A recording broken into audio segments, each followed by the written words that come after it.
გამარჯობა. Შესრულდა 11:09 და ამ კვირადღის დილიდანვე პულსი კვლავ თქვენთან ერთად არის. იმისთვის რომ ისაუბროს იმაზე, რაც ყველაფერი არ არის და რის გარეშეც ყველაფერიც არაფერია. ჯანმრთელი პულსი, ჯანმრთელი ორგანიზმი და ჯანმრთელი გარემო. აი ეს მიზანი, რომლის მისაღწევადაც პულსი ყოველ შაბათსა და კვირას გადის მაესტროს ეთერში და ჯანმრთელობასთან დაკავშირებულ ყველაზე საინტერესო, სასარგებლო და რაც მთავარია, კომპეტენტურ ინფორმაციას გაწვით. აქვე იმასაც გეტყვით, რომ დღევანდელი გადაცემა თემატური იქნება და ის მთლიანად ერთ სამედიცინო დაწესებულებას, Medigard's დაეთმობა, რეაბილიტაციის ცენტრს, რომლის ტელედათვალიერების შემდეგაც გარწმუნებთ თქვენთვის საინტერესო არაერთ სიახლეს აღმოაჩენთ.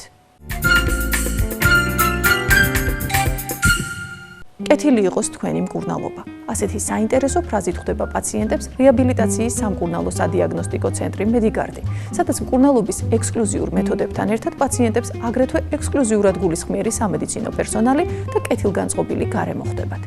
მაინც რას გულისხმობთ ექსკლუზიურ სერვისებში? რაში მდგომარეობს Medigard-ის ახლებური მიდგომები და რა გამოცდილებას ფლობს კლინიკა ამ მიმართებით? ყველაფერ ამის შესახებ ჩვენს დღევანდელ გადაცემაში Medigard-ის ექიმები და პაციენტები ისაუბრებენ.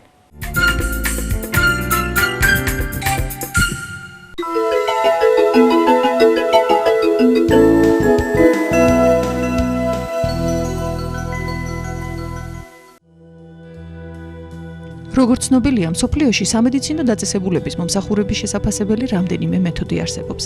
ერთ-ერთი უმნიშვნელოვანესი მათ შორის პაციენტის კმაყოფილება გახლავთ. თუ პაციენტი კმაყოფილია, ესე იგი კლინიკა სწორი მიმართულებით მუშაობს და მისი პერსონალის მიერ გაწეული სამედიცინო დახმარებაც ეფექტური და შედეგიანია.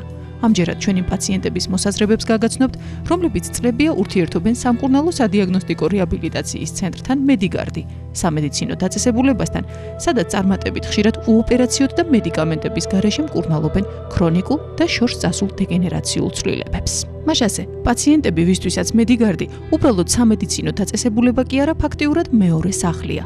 ადგილი, სადაც იციან, როგორ მიუდგნენ პაციენტს, როგორ მართონ კონკრეტულად მისი პრობლემები. წლები არის უკვე რომ ჩვენ ურთიერთობთ და რახან უკვე ჩემს სახლთან არის ეს კლინიკა ახლოს, უფრო მეტად მაწყობს. ძალიან ხშირად დავდივარ. მე რაღაცა პატარა მართლა ვიყოთ გულწრფელად გეუბნებით, როგორც კი რამე შემაწუხებს, მოურბივარ აქ, რომ რაღაცა არ გამომეპაროს. და ეს არის ძალიან სერიოზული კლინიკაც არის და ძალიან სერიოზულად უდგები მე. მე იმდენი წლის პრობლემები მომიხსნეს აქ და მომიგვარეს, რომ კარგის და საუკეთესოს გარდა არ შემიძლია არაფერს თქვა. ჩემო უახლოესმა მეგობარმა მიჩია, რომ მოვსულიყავი ქალბატონ ნუნუსთან და იმის მერე მე ყველას დედაჩემს პირველ რიგში ამას წინათ ყავდა რაღაც არ მომეწონა ვიფიქრე რა უშველოთ და რა თქმა უნდა ეს იყო კლინიკა რომელიც ჩქარა მოვირბინეთ და დიაგნოსტიკური ტესტი გაიარა ნანიმ და მე მგონი ძალიან გვიშველა. აქ მოვდივარ როგორც საკუთარ სახლში. არაჩვეულებრივი კოლექტივი, გულისხმიერი. სხვანაირად არც მოვიდოდი.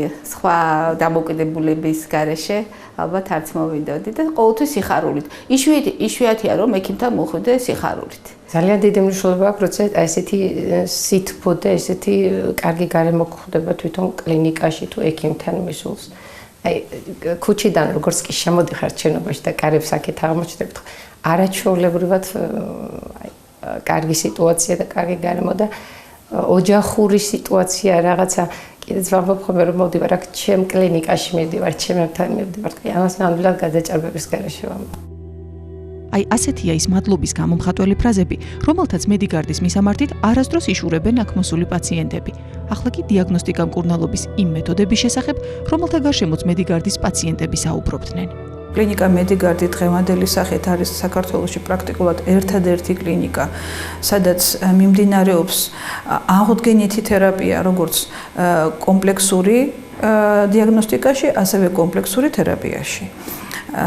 ამდენად მოვედით ასეთ შედეგამდე წლების განმავლობაში, ნაბიჯ-ნაბიჯ მოგვეცა შესაძლებლობა საშუალება, რომ აგვემაღლებინა ექიმების კვალიფიკაციები და გაგვევლო გარკვეული სტაჟირება, შეგვეძინა ის აპარატურა, სამკურნალო აპარატურა, რის მეშვეობითაც დღეს მიმდინარეობს კლინიკაში მეტად მნიშვნელოვანი და მეტად ეფექტური სამკურნალო კურსები.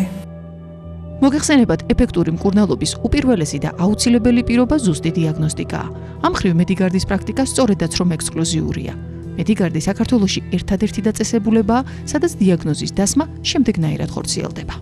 დიაგნოსტირების თვალსაზრისით ჩვენთან კეთდება როგორც ფუნქციონალური დიაგნოსტიკა, რაც საკმაოდ ასე ვთქვათ, არატრადიციულია ფუნქციონალური დიაგნოსტიკა ამა თუ იმ ორგანოების.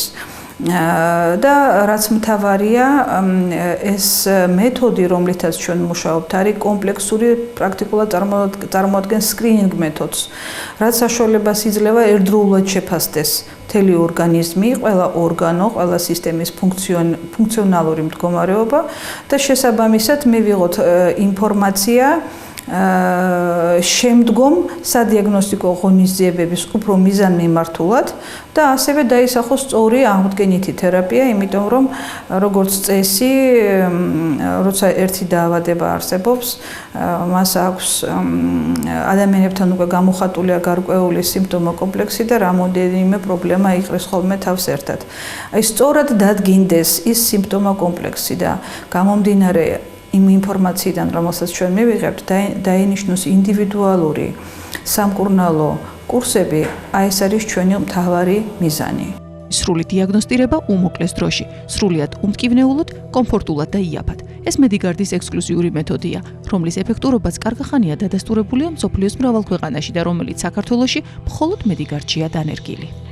და მეთოდის ავტორი არის იაპონელი მეცნიერი ნაკატანი, რომელმაც 50-იან წლებში აღმოაჩინა და დაამტკიცა, რომ არსებობს ესეთი გამტარი სისტემა ორგანიზმში გარდა ნერვიული სისტემისა, რის მეშვეობითაც შესაძლებელია ინფორმაციის აღება შინაგანი ორგანოების ფუნქციონალურ მდგომარეობაზე. ამდენად დღეს საზღვარგარეთ იაპონიაშიც ეს მეთოდი არის ძალიან მიღებული კვლევაძიების თვალსაზრისით. საშუალებას იძლევა უმოკლესი გზით გავარკვიოთ რაშია პრობლემა, კვლევაძიება შემდგომი საით უნდა წავიდეს, ეს პაციენტისთვისაც გაცილებით ეკონომიურია და მიზანმიმართული ქმედებები ექიმისთვისაც შემდგომ გაცილებით უფრო კვალიფიკაციის, ვთქვათ, დასამტკიცებლად უფრო მეტ საშუალებას იძლევა. როგორც დასაწყისშიც აღვნიშნეთ, მედიგარდის მთავარი ნოუ-ჰაუ პაციენტის მიმართ ინდივიდუალური მიდგომა და შესაბამისად, აქედან გამომდინარე დანიშნული მკურნალობა რეაბილიტაციის კურსი გახლავთ. მხოლოდ ინდივიდუალურად, კონკრეტულად ცალკეული პაციენტისთვის დგება მკურნალობის სქემები, მუშავდება მიდგომები, ხორციელდება კომპლექსური შეტევა პრობლემაზე და მიიღწევა სასურველი შედეგი, რთული დაავადებების ფუნდამენტური მკურნალობა. ურთიერთკავშირების კანონზომიერება, რაც ბუნებაში არსებობს, იძულებულს ხდის ვიარზროვნოთ, რომ მკურნალობის პროცესი იყოს უფრო კომპლექსური, სისტემური და შედეგიანობა, რა თქმა უნდა, მას უფრო მეტი აქვს. ავიღოთ მაგალითად ხერხემლის პრობლემები, რომლის მიმართ დამოკიდებულებაც ამ შემთხვევაში სწორედაც რომ ნახსენები კომპლექსური მიდგომის თვალნათელი მაგალითია. ხერხემალი არის გამტარი სისტემა კიდევ ერთ-ერთი, რომელიც ცენტრიდან არსებული იმპულსს ხერხემლის გავლით მიაწვდის პერიფერიას, ხო? რამდენადაც ჯამთელია ხერხემალი, იმდენად ჯამთელია შინაგანი ორგანიზმი და მთლიანად სხეული. რამდენადაც დაზიანებულია შინაგანი ორგანოები, იმდენადაც ხერხემალში მიდის რაღაც გარკვეული პროცესები. ამდენად, როცა ჩვენთან მოდიან და ხერხემლის მკურნალობა უნდათ, როგორც წესი, მაინც კომპლექსური თერაპია ინიშნება, ვინაიდან თუ არ მოწესრიგდა შინაგანად მიმოცვლის პროცესები, რაიმე სერიოზულ მკურნალობაზე, ან რამის აღდგენაზე, აქ ლაპარაკი არ არის სწორი. როცა მიდის კომპლექსური თერაპია, სწორი თერაპია, მაშინ ამ შემთხვევაში შეგვიძლია განვაცხადოთ, რომ ჩვენ ვაგვარებთ სერიოზულად რაიმე მიმოცვლის პროცესებს. ბანალურად ავიღოთ ოსტეოხონდროზი, რომელიც არის ძალიან გავრცელებული. ვიცით რომ ესეც ქრონიკული პროცესია, ხო? სამწუხაროდ დღეს ოსტეოხონდროზი გაახალგაზრდა და გაახალგაზრდავდა იმ მიზეზებით, რომ ტოტალურად მოდის ჰიპოდინამია. ახალგაზრდებს უხდებათ მეტად უფრო ჯდომა, კომპიუტერებმა დაატყვევა ტოტალურად საზოგადოება, ამდენად ხერხემალს ეს არ მოსწონს და ხერხემალი თავისთავად განიცდის დიდ დისკომფორტს, დიდ პრობლემებს კვებასთან, ელასტიურობის დაკარგვასთან დაკავშირებით და ზოგადად მე ჩვენ უკვე ერთი მეორეზე მიწყობილ პრობლემებს ღებულობთ. მაგრამ როცა ჩვენ ვამბობთ, რომ ნივთიერებათა ცვლის დარღვევა, რა თქმა უნდა, ნივთიერებათა ცვლის დარღვევაში მოისაზრება მინერალური ბალანსის დარღვევა, ხო?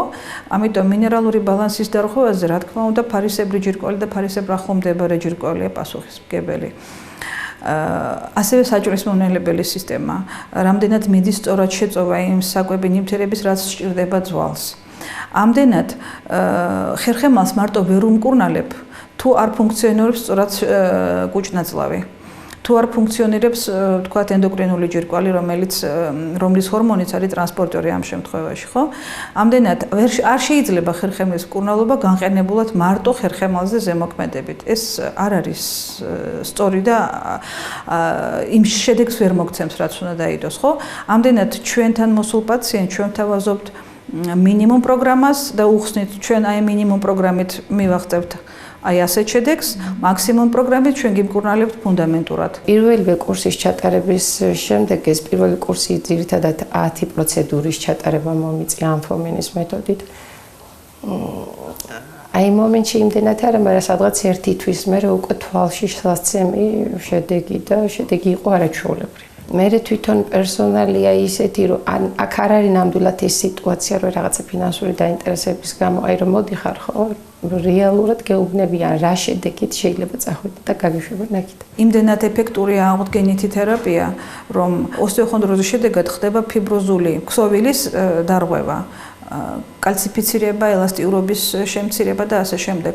ხდება როგორც ელასტიურობის აღდგენა, ასევე სისხლის მიმოქცევის გააქტიურება, კვების აღდგენა და შესაბამისად ქსოვილები იბრუნებენ იმ ფიზიოლოგიურ ფუნქციას, რაც მათ ბუნებით ჰქონდათ მინიჭებული. ამდენად ჩვენ მუშაობთ თვით რეგულაციის სისტემების აღდგენაზე და დაბრუნებაზე ფიზიოლოგიური პროცესებისა. შედეგები არის საუკეთესო, პაციენტები ჩვენთან წლების განმავლობაში ამ პრობლემით მკურნალობენ და საქმე იმაშია, რომ ასეთი მეთოდი მადლობა ღმერთს რომ არსებობს, შესაძლებლობას იძლევა სამომავლოდ მივახციოთ მყარ რემისიას და აღარ იყოს ეს პრობლემა შემდგომში კიდევ განმეორებული. კომპლექსური მიდგომა პრობლემისადმი. ეს მედიგარდის სპეციალისტების წარმატების ერთ-ერთი მთავარი გასაღებია. სწორედ ამიტომ კლინიკაში ერთ შეკრებილ გუნდად მუშაობენ რეაბილიტოლოგი და პედიატრი, კარდიოლოგი და რევმატოლოგი, თერაპევტი და ოჯახის ექიმი, ჰომეოპათი და ფიტოთერაპევტი, ულტრასონოგრაფისტი და მეთოდისტი. თუმცა მივღოთ ყველაფერს თანმიმდევრულად. დავიწყოთ ეკოსკოპიის კაბინეტით, სადაც გარწმუნებთ უაღრესად სასიამოვნო და თანაც მოულოდნელი სიახლე გელოდებათ. ულტრასონოგრაფიულად აქ კუჭნაწლავის გამოკვლევა ხორციელდება. კუჭისა და ნაწლავის ულტრასონოგრაფიული გამოკვლევა არის შეყვანილი საერთაშორისო კლასიფიკატორში, რომელიც მიღებულია ჯანდაცვის მსოფლიო ორგანიზაციით და მინიჭებული აქვს თავისი კოდი. ეს რაც შეეხება საერთაშორისო სტანდარტებს, თუმცა საინტერესოა ამ მხრივ მსოფლიოს სამედიცინო მეცნიერების პოზიცია. წელიწადზე მეტია, რაც აი საფუძვლიანი არის ფუნდამენტალური სახელმძღვანელო ულტრასონოგრაფიულ დიაგნოსტიკაში. ეს არ არის რომელიღაც სტატია ჟურნალში, ან თქვათ რაღაცა, სადაც 5 ტომეულია ეს სახელმძღვანელო და პრაქტიკულად მთლიანად მეოთხე ტომი მთლიანად მიძღვნილი არის კუჭისა და ნაწლავების ულტრასონოგრაფიულ გამოკვლევას. სადაც ძალიან დაწვრილებით არის ჩამოთვლილი და მოყვანილი მეთოდიკა ამ კვლევის. სხვადასხვა პათოლოგიების დროს ისეთები, როგორც ვთქვათ, კუჭის ეროზია, წყლული, პოლიპები, აღარაფერს აღარ მაგობს სიმსივნურ წარმონაქმნებზე, რაც შეეხება, ვთქვათ, ნაწლავების პათოლოგიები, დივერტიკულები, კრონის დაავადება, ყველაფერი რაც კი არსებობს. საქართველოს რეალობაში მსგავსი კვლევები რატომღაც არც თუ ცნობილია. მიზეზების ძიებას ახლა ნამდვილად არ დავიწყებთ. გეტყვით მხოლოდ რომ კუჭისა და ნაწლავების დაავადებათა დიაგნოსტიკაში ულტრასონოგრაფიას თავისი მეტად მნიშვნელოვანი ადგილი უჭირავს და ის გარკვეულ შემთხვევებში გასტროსკოპიის ალტერნატივადაც კი შეიძლება გავიხილოთ. ინფორმაციის მიღების თვალსაზრისით თამამად შემიძლია გითხრათ, რომ გასტროსკოპიაზე უფრო ინფორმატიულიც კი არის. და რატო? იმიტომ რომ გასტროსკოპიის დროს ენდოსკოპიური კვლევით ათვალიერებენ ლორწოვან გარსიას, მაგრამ მოგეხსენებათ, თქვენ შეიძლება არ იცით, მაგრამ ცნობილია, რომ კუჭის კედელი არის 5 შრიანი, 5 შრი არის. ჩვენ 5-ვე შრეს ვხედავთ ეხოსკოპიის მეშვეობით. გარდა ამისა, კედლის გარეთ რა ხდება, მაგასაც ვხედავთ. რაც ბუნებრივია, გასტროსკოპია ვერ ხედავს. და სხვათა შორის ძალიან ხშირი შემთხვევებია, როცა ვთქვათ სიმსივნური წარმონაქმნებია კუჭის ან 12 გოჯა ნაწლავის, ხო? სიმსივნური დაავადებები, სიმსივნეს ახასიათებს ზოგჯერ და უფრო ხშირად ზრდის ტენდენცია არის არა ღრუსკენ, რაც ვთქვათ გასტროსკოპია, არამედ კედლის სისქეში, რაც ეხოსკოპიურად უფრო მკვეთრად გამოჩნდება ვიდრე გასტროსკოპიაზე. თუმცა ზემოთ ჩამოთვლილი უპირატესობების მიუხედავად, აღნიშნული კვლევა არც თუ ცნობილი და პოპულარულია ჩვენს ქვეყანაში. მის შესახებ ინფორმაცია არ აქვთ პაციენტებს და მეტიც, ამ ტიპის გამოკვლევას როგორც წესი არ იცნობენ ექიმებიც. ხშირად ვაწყდები ჩემ როცა გამოვიკლევ პაციენტს ვაძლევ დასკვნას და ვეუბნების რა ამ დასკვნით უნდა მიხვიდეთ გასტროენტეროლოგთან, ხო?